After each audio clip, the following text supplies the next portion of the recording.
All right, Hayden Deegan, take us through this week. How's it been coming off a big win at A2? Yeah, the week's been super good. Just staying locked in and working because, we got a lot of racing left. Has it been fun staying on the West Coast this whole season, or the start of the season, just riding all the new tracks and different locations and stuff like that? Yeah, I came down to the West since we're doing West Coast, and it's been good. Back in the hometown down in Temecula, and this is still another, it's still close to the hometown race. It's only 5 hours from where I live, so definitely need to get down here though and get my bike set up on these hard packed tracks because Florida's a whole lot different. Yeah. How's it been? You got Triple Crown this week. Is that exciting for you? How do you view that as a racer?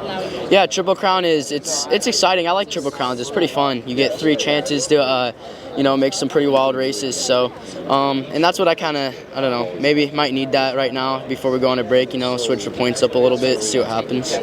Yeah, you're definitely probably got the gnarliest mentality that you're public about for sure. And last race before we go east, so anything to prove or just bring it? And how do you look at it going into the last round before we go east? Yeah, I obviously want to come out and win. That's my goal. And before we go east, get back on that home soil pretty much now. I've been living in Florida for 3 years, so get back on the ruts and stuff and take off. Cool. All right, Ken Roxon, red plate. We got to talk about it. So cool. First time in 10 years that Suzuki's had the red plate, and it was you last time. Is it cool? I know on Instagram I saw you're pretty low key about it, but it's got to be pretty cool. Red kit and everything. Yeah, 100%. No, it's awesome. But like I said, I'm trying to pretend like it's not there. It's really, really, really cool to be able to feel this again and be in this position. So I'm definitely, I'm not taking it for granted, so that's for sure. But at the same time, I'm pretending like it's not really there, and I think I've played my cards right so far, and I'm going to try and do the same thing. Go out racing, have a blast doing it, and just, enjoy the process of racing every weekend. We got a long season ahead of us, and this is pretty much the last race of the West Coast swing, and it's kind of wild that this is round 4, and we're basically almost a quarter ways through already, and it seemed like the season just started, so the time just flies by. Yeah, I feel like as a fan, you're one of the guys that is the most even keeled. You don't let highs get too high, you don't get lows get too low. Talking about the red plate and stuff, you're not even pretending it's there. How do you as a rider maintain that mentality?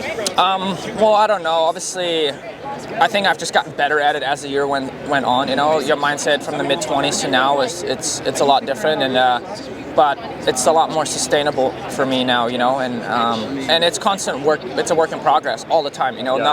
No week is the same. Every weekend is different, and like I said, but I think it's sustainable. So it's nice to be able to come home from racing, have a family as a good distraction, you know what I mean? Think about some other things, and then going out on the weekends just like a hobby.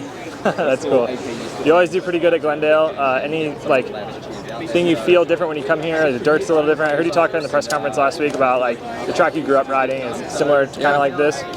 My mindset doesn't really change, honestly. It's the same with Indy. I seem to have done good there over the years. I don't know why.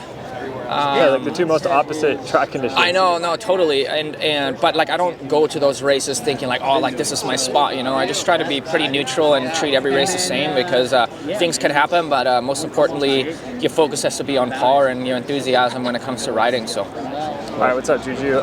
First or second race holding the red plate. How does it feel to go out of A2 and carry the red plate into the second round or next round? It feels amazing. I think obviously everyone's you get the red plate, but a lot of people lose it right away. Or obviously we're in a close championship; it's early rounds, so the points are pretty tight. But to come out of Anaheim 2 of the second and keep the red plate was really good for me. One of the things we've been noticed with you is it's your sophomore year racing professional, but you have a lot of maturity and seem really level-headed. Where do you think you get that from? I think just the training we did this off season. We really tried to focus on consistency. Make sure there's no flaws in my game, and make sure that we can keep doing that every weekend. So that was our biggest thing, make sure each weekend can be the same riding, same person. So I feel like we've showed that the beginning of the season. Yeah. I thought it was really cool last week after everything that happened in the heat race and main event, whatever, but after the race you were the first one to ride up, shake hands, pat on the back, and then in the press conference too, talking about how fun it was racing. You guys enjoy that stuff, and the Instagram videos and stuff, I think the fans are loving it, and it's pretty cool to see. Yeah, it's been awesome. We're having fun with it. We're enjoying it. He rode better than me last weekend, so nothing I can say there. Just got to keep improving, get better tonight, and give him a fight. Hometown race, you're an Arizona guy. Anything extra that feels cool coming into the race? And Triple Crown, does that do anything for you either? A lot of home fans, friends, so that'll be nice having a lot of family here. Nothing changed too much. I'm excited to come into a Triple Crown. I really like this format, so I'm excited. My starts have been pretty dialed, so just keep getting good starts this weekend and try to come out on top. Cool, yeah, last race before we go east, so kind of whoever takes this kind of has the extra momentum a little bit, huh? Yeah, for sure. Plans to come out of this one, red plate, win, and go into that break with some confidence. All right, Garrett Marchbanks, first race back. Can you talk us a little bit about what your injury was and what it's been like to come back after a week off? Yeah, had a little practice tip over Wednesday before A2. Just landed on my shoulder wrong and yeah, partially dislocated it, fractured my shoulder socket and tore my labrum in 3 spots, so it wasn't very ideal. But yeah, we decided to just take that round off, try to get as healthy as we could, and the original idea was to take off this round off as well and wait until Dallas, but I was already feeling pretty solid by Wednesday this week and wanted to give it a try at practice on Thursday to see how I felt, and I felt pretty solid, so I was like, screw it, let's go racing, and yeah, enjoy it. So gnarly, like moto guys are just different breed. How do you come off having that, like any other person would be on the couch laid up? How do you like tough it out and grind it for a race like this? For me, it's just, I don't know. I think by the time the race starts, you just kind of ignore the pain and adrenaline kicks in. But for me, it was just watching last weekend and seeing how the races unfolded. It just drove me nuts not being out there. I knew how good I was doing at San Diego, getting a heat race win, and obviously the main didn't show, but I felt like I had some really good speed going on, and we started to find some things. And even before A2, we found some really good settings on the bike, and thought it was going to be a game changer for A2. But stuff happens, and we're here now. Last race before we go east, Triple Crown. Anything you're looking forward to, or just go out, have fun, test the shoulder out, and see how it goes? Just go out there, do the best I can, and enjoy it. All right, AP. Kind of quiet start to the season. Take us through it from your point of view.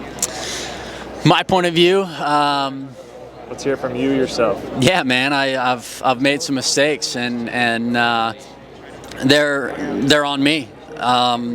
You know, 9th place, I wasn't feeling too good in at A1, and then San Diego, I got off to some bad luck. Chase went down in front of me, and we were coming from the back, and we were actually riding pretty good, and then you know, hit a slick spot, slammed my face on the ground, and that ended my night. And then A2, I was in a really good spot to podium, and then I made another mistake, you know, missed my back brake going into the corner, ended up slamming into Dylan and ruined both our race, and ended up tearing my throttle cable, and that ended my night. So nobody to really blame but myself. So yeah, it's going to be one hell of a comeback story, but we're here. We're here to execute. We're here to kick some ass. I heard you say a second ago, but pace has been good. Like qualifying's been good. You look fast all season, so just a couple little things and be dialed in. Yeah. I think I just need to kind of chill out. You know, I'm trying to push the issue, and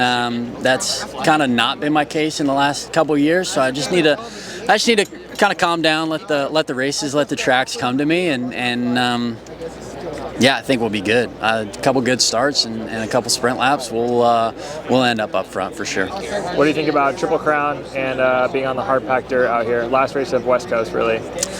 Yeah, I mean, I'm stoked about the Triple Crown. You know, I usually don't like them, but I'm trying to change my mindset about them. But no, I'm stoked. I'm stoked every weekend we're racing. I'm stoked, and yeah, I've always liked Phoenix. It's been well to me many times, and yeah, I'm ready to get behind the gate and kind of make everybody rethink what they're thinking about me right now. Everybody at Baker's Factory still getting along? Oh yeah, dude. It's almost impossible to not get along with us down there. Between me, Barsha, RJ, Malcolm, it's just an insane group. Who's your pick for East Coast? How does RJ look on East Coast? What do you think? Yeah, I mean, he looks really good, but I've honestly not seen anybody else ride. And there's 15 people on the East Coast, so it's going to be a miniature 450 class on the East Coast. But I got faith. I got my faith in the number 24.